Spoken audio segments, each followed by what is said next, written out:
પાટણ નગરપાલિકાના સભાખંડ ખાતે મુખ્ય જિલ્લા ચૂંટણી અધિકારીની ઉપસ્થિતિમાં યોજાયેલી પ્રથમ સામાન્ય સભામાં પ્રમુખ અને ઉપપ્રમુખની ચૂંટણી પ્રક્રિયા પૂર્ણ કરવામાં આવી છે, જેમાં ભાજપના મેન્ડેટ પરથી પ્રમુખ તરીકે ચંદ્રિકાબહેન રાવળ અને ઉપપ્રમુખ તરીકે ઉત્કર્ષ પટેલ વિજેતા બન્યા છે. પાટણ પાલિકાના ઇતિહાસમાં પ્રથમ વખત રાવળ સમાજના ઓબીસી વર્ગના મહિલા પ્રમુખ તરીકે ચંદ્રિકાબહેન રાવળની વરણી કરવામાં આવી છે.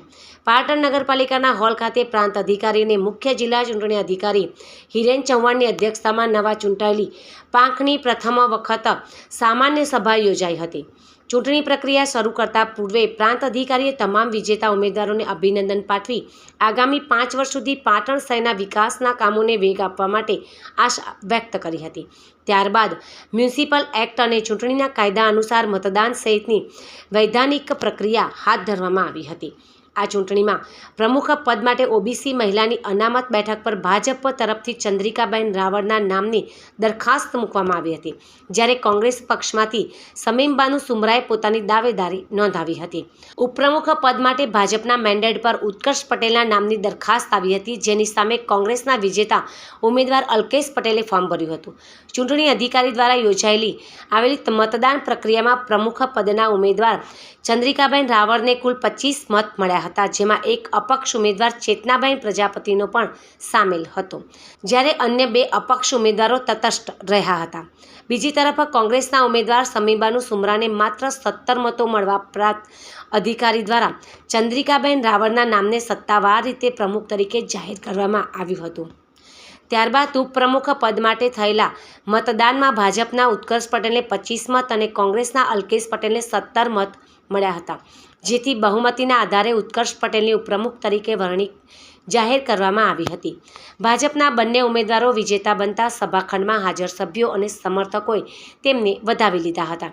આગામી 2.5 વર્ષ માટે પાટણના પ્રથમ નાગરિક બનેલા ચંદ્રિકાબહેન રાવળ ઘરકામની સાથે સામાજિક સેવાઓ સાથે જોડાયેલા છે અને હવે તેઓ પાલિકા પ્રમુખ તરીકેની જવાબદારી સંભાળશે.